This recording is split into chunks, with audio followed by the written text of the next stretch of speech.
On est déjà jeudi, donc demain, le match de l'équipe de France contre le Portugal, avec un Cristiano Ronaldo qui sera capitaine et titulaire, on n'en doute pas.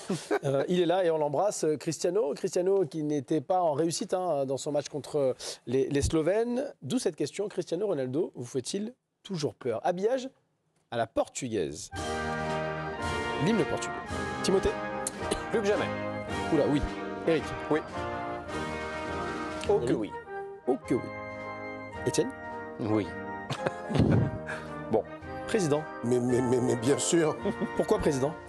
Pourtant, Ronaldo n'avait pas l'air dans la forme de sa vie contre les Slovènes. S'il n'avait pas été dans la meilleure forme de sa vie, même si Roberto Martinez, pour manier l'euphémisme, le respecte beaucoup, je pense qu'il n'a pas du tout envie de se l'aliéner. Je ne pense pas qu'il aurait joué 120 minutes s'il n'était pas dans la forme, en tout cas, nécessaire et optimale.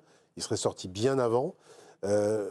Vu son attitude, vu cette espèce de frénésie, ce feu qui brûle en lui depuis le début de la compétition, je suis convaincu qu'il a encore plein de tours dans son sac.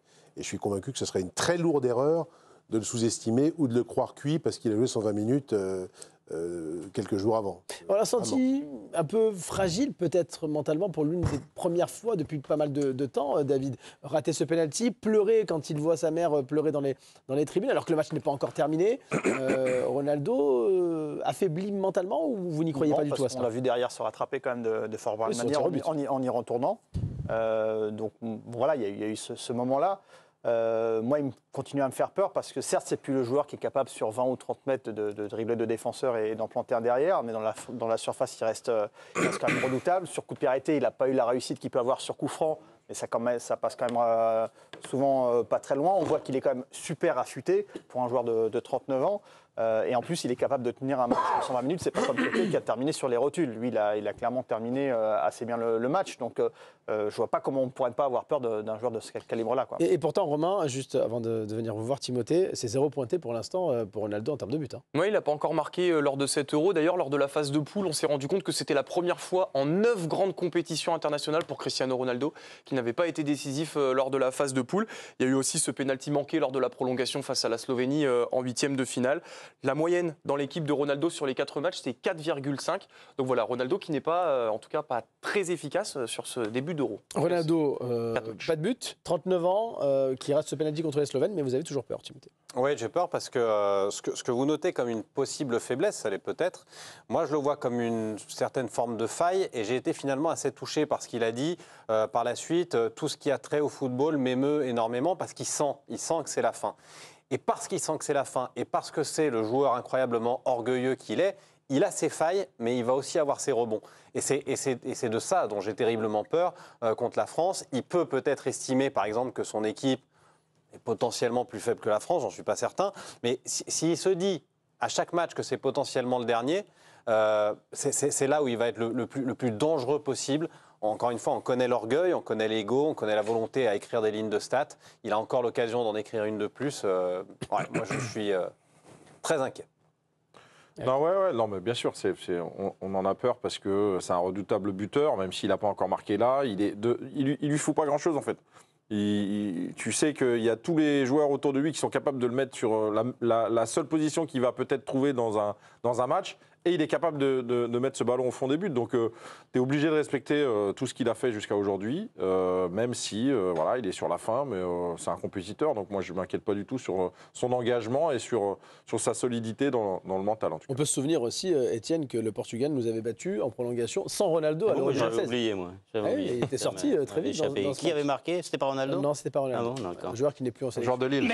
Non, mais moi, je pourrais avoir un petit espoir si je voyais vraiment une baisse physique chez Ronaldo. 50 buts avec Al Ittihad cette année. Oui, mais franchement, je suis d'accord avec David, je trouve qu'il est même aérien encore, il est extrêmement affûté, je trouve il se déplace vite, il est encore puissant, il saute encore très haut. Enfin, je pense qu'il n'a pas eu vraiment beaucoup de réussite non plus dans les matchs. Il a été assez présent, je trouve, dans le combat, etc. Donc, je ne crois pas qu'il y ait un joueur de l'équipe de France qui aujourd'hui se dit attends, le Ronaldo d'aujourd'hui, franchement, on va le mettre dans notre poche. Non, franchement, c'est un vrai danger. Avec un Saliba qui a montré de belles choses contre la Belgique. Il y aura un match dans le match. D'ailleurs, Ronaldo qui n'est pas avare d'efforts pendant cet Euro. En moyenne, 9 km parcourus par match. C'est plus que C'est Mbappé. plus que Kylian Mbappé. 1 kilomètre de plus que Tout le monde sait plus que Mbappé. Qu'est-ce que tu sous-entends ? Faut pas non plus négliger l'impact qu'il peut avoir sur son équipe aussi, parce que il est revenu dans de superbes dispositions. On voit bien qu'il est proche de ses coéquipiers, qu'il harangue, il a plutôt le sourire. C'est plus le Ronaldo égocentrique qu'on a pu voir dans d'autres compétitions. Et je pense que le risque aussi, c'est sa présence, mais c'est aussi ce que ce groupe va vouloir lui offrir. Et je pense qu'il y a un groupe Portugal, je pense qu'il y a un pays au service de Cristiano Ronaldo. Ça se sent. Aussi, quoi.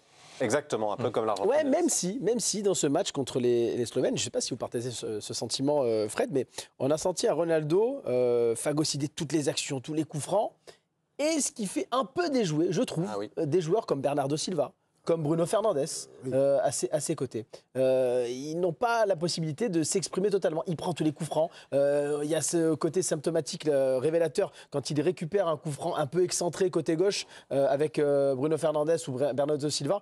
Il prend le ballon alors qu'il a raté 3-4 coups francs auparavant. Tous les coups Donc francs. il vampirise un peu toutes les attaques du Souvenez-vous même Portugal. ce coup franc très excentré qui est quand même, même pour un garçon plus fort que lui encore sur les coups de pied arrêtés, il n'y en a pas beaucoup.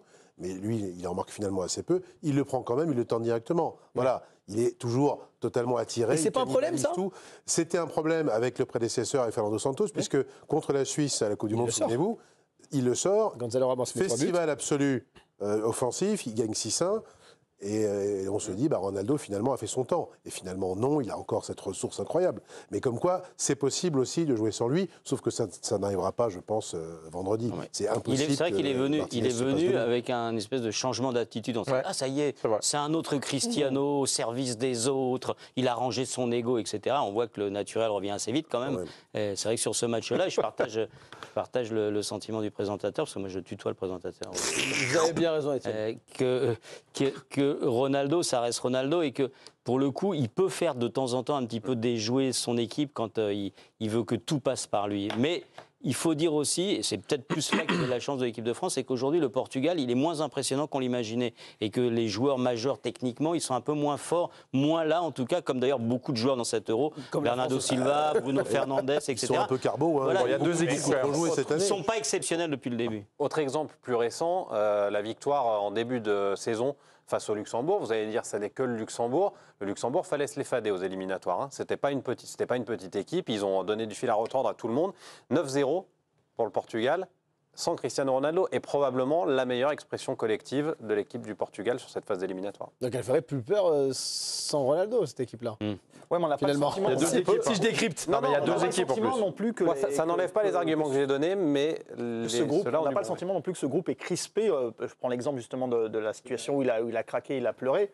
Il y a toute l'équipe qui est venue le consoler un par un. Donc on a plutôt le sentiment qu'ils sont tous derrière lui, plutôt qu'agacés par son omnipotence, quoi. Il y a quelques jeunes joueurs aussi qui étaient fans certainement de Ronaldo il y a de nombreuses années. On rappelle qu'il avait disputé déjà l'Euro 2004, très jeune à domicile. À domicile. Défaite contre la Grèce en finale.